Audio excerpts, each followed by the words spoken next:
এই জীবনটা যেন একটা দৌড় প্রতিযোগিতা।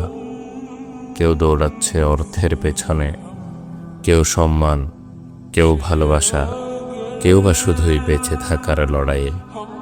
অথচ সময় নামক এক অদৃশ্য শত্রু নীরবে আমাদের প্রতিটি নিঃশ্বাস গুনে গুনে নিঃশেষ করে দিচ্ছে। আল্লাহ তাআলা যখন কোনো কিছুর উপর কসম খান, নিশ্চয়ই সেটা তুচ্ছ কিছু নয়। তিনি বলেছেন, সময়ের কসম, নিশ্চয় মানুষ ক্ষতির মধ্যে নিমজ্জিত। তবে তারা ব্যতীত যারা ঈমান এনেছে, সৎকর্ম করেছে, পরস্পরকে সত্যের পথে আহ্বান করেছে এবং সবরের উপদেশ দিয়েছে।